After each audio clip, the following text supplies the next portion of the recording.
NIMZ అనేది ఒక అద్భుతమైన ఆలోచనని. ఈ ప్రాజెక్టు పూర్తయితే జహీరాబాద్, సదాశివపేట, ఝరాసంగం, న్యాల్కల్ తదితర ప్రాంతాల రూపురేఖలే మారుతాయి అని రాష్ట్ర వైద్య ఆరోగ్యశాఖ మంత్రి దామోదర్ రాజనరసింహ అన్నారు. బుధవారం ఝరాసంగం స్థానిక ఫంక్షన్ హాల్లో జిల్లా కలెక్టర్ క్రాంతి వల్లూరుతో కలిసి ఝరాసంగం మండలం, ఎల్గోయి, ముంగి గ్రామాల నిమ్జ్ భూ నిర్వాసితులకు రాష్ట్ర ప్రభుత్వ పరిహారంగా చెక్కులు పంపిణీ చేశారు. ఈ సందర్భంగా ఏర్పాటు చేసిన సమావేశంలో ఆయన మాట్లాడారు. నిమ్జ్ అనేది ఒక అద్భుతమైన ఆలోచన అని మంత్రి అన్నారు. నిమ్జ్ కోసం భూములు కోల్పోయిన 229 కుటుంబాలకు చెందిన 500 ఎకరాలకు గాను 22.72 కోట్ల రూపాయలు విలువగల చెక్కులు మంత్రి పంపిణీ చేశారు. ఈ కార్యక్రమంలో జిల్లా collector Valluru Kranthi, Zaheerabad MLA Manik Rao, NIMZ project ప్రత్యేక అధికారి Ravinder Reddy, deputy collector Nagalakshmi, RDO Raju, ప్రజా ప్రతినిధులు, శాఖల అధికారులు తదితరులు పాల్గొన్నారు.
మరియు జరాసంగం మండలంలో 12,000 ఎకరాల వరకు కూడా నేషనల్ ఇన్వెస్ట్మెంట్ మ్యానుఫ్యాక్చరింగ్ జోన్ అన్నది రానున్నది.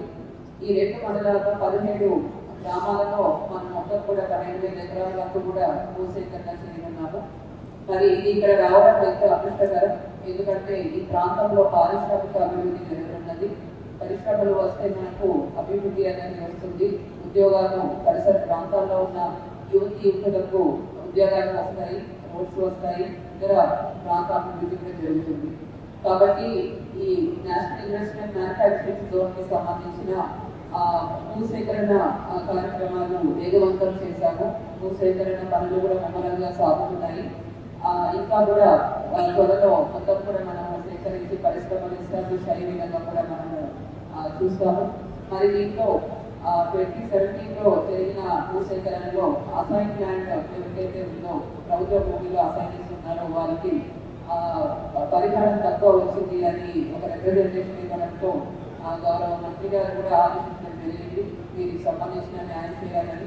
అలానే మనకు హైకోర్టు వల్ల కూడా ఆదేశాలు ఇవ్వడం జరిగింది. మరి ఈ 2 కూడా మనము చేసుకొని ఇప్పుడు ఈరోజు మొత్తం 500 ఎకరాలకు 22 కోట్ల వరకు కూడా 69 మంది రైతులకు ఈరోజు మనము పరిహారం చెల్లిస్తున్నాము.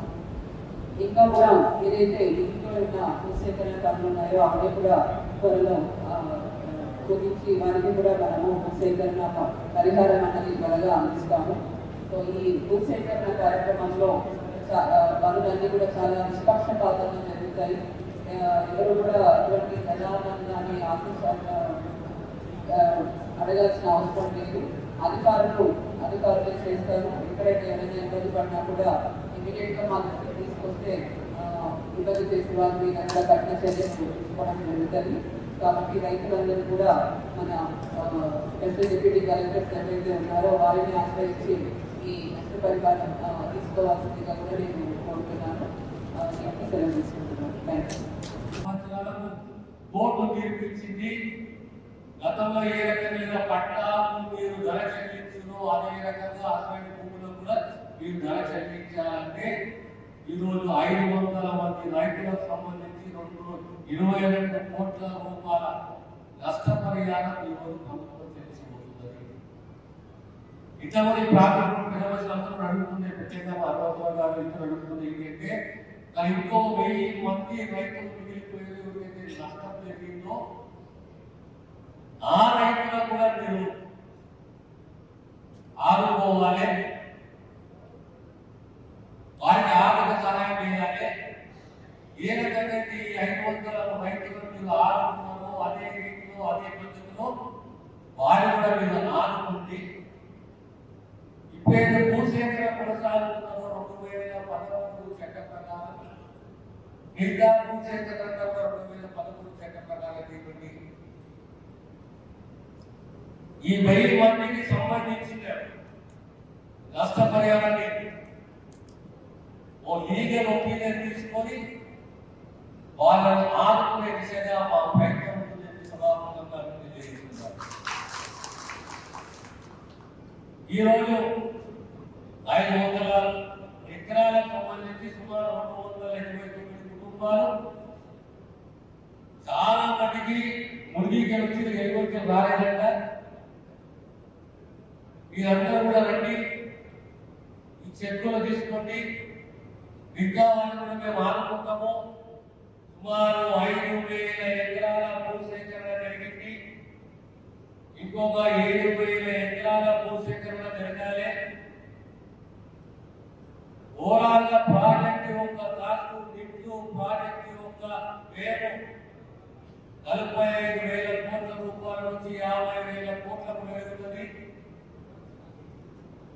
ఇక్కడ అదే పరిశ్రమలు వస్తే రేపు పొద్దుగా సుమారు 2.5 లక్షల మంది నిరుద్యోగులకు ఉద్యోగ అవకాశం వస్తాయి. తిరిగి 1,20,000 కోట్ల రూపాయల వరకు మనకు ఆదాయం వస్తుంది. ఈ నిధి వల్ల న్యాయస్థానాలు రాయలు కూడా ఐక్యమత్యంతో ఆర్గనైజేషన్ డెవలప్ చేసుకొని మా పిల్లలకు మా యువతకు స్కిల్ డెవలప్మెంట్ ఇంకోటి అని కోరాలి. నైపుణ్యాన్ని పెంచే విధంగా ప్రభుత్వం సహకరిస్తుంది. ముఖ్యమంత్రి గారు చెప్పారు, మేము ఐటీఐలో స్థాపిస్తాము, ఐటీఐలో నైపుణ్యాన్ని పెంపొందించి పెంచే దిశగా మా కృషి ఉంటుంది, ప్రయత్నం ఉంటుంది. Skill, semi skill, high skill కనీసం స్కిల్ డెవలప్మెంట్ లో మా గ్రామము, మా ప్రాంతము, మా మండలము, మా నియోజకవర్గము, మా ఈ ఏరియాలో మా పిల్లలకు అవకాశం కావాలి, మా గ్రామంలో యువతకు అవకాశం కావాలి. అది యువత కానీ మా ప్రాంతంలో ఉన్న స్కిల్ డెవలప్మెంట్ లో ఉన్న ఆ యువతకు అవకాశం కావాలి, ఉద్యోగం కావాలి. మా భూములు కోల్పోయిన మేము బాగా భూములు కోల్పోయినాము, ఖరీదైన భూములు కోల్పోయినాము. రేపు పొద్దున మా పిల్లలకు ఉద్యోగం కావాలని చెప్పి ఆ దిశగా మీరు ఐక్యంగా కృషి చేస్తే ఖచ్చితంగా ఈ ప్రాంతానికి ఏ కంపెనీ కానీ, ఏ ఫ్యాక్టరీ కానీ, ఏ విదేశీ ఫ్యాక్టరీ కానీ ఈ ప్రాంతానికి వస్తున్నదా మీరందరూ కలిసి కట్టుగా ప్రయత్నం చేస్తే ఈ గ్రామము, ఈ ప్రాంతంలో ఉన్న యువతకు గొప్ప భవిష్యత్తు విషయాన్ని సౌకర్యంగా తెలియజేస్తున్నాను. దానికి మా సంపూర్ణమైన సహకారం కూడా మరొకసారి వినియోగించుకుంటున్నాను. మొదటి చెప్పింది ఇది చాలా గొప్ప అవకాశం. ప్రత్యేకంగా ఇవ్వడం అందుకే ఎంతో వినియోగించుకుంటున్నాను. రాజకీయాలకు అతీతంగా, పార్టీలకు అతీతంగా ఆర్గనైజేషన్ డెవలప్ చేస్తున్నాం. అయ్యా మా పిల్లలు పాలిటెక్నిక్ చేసారు, మా పిల్లలు ఐటీఐ చేసారు, మా పిల్లలకి నైపుణ్యం కానీ మాకు అవకాశం.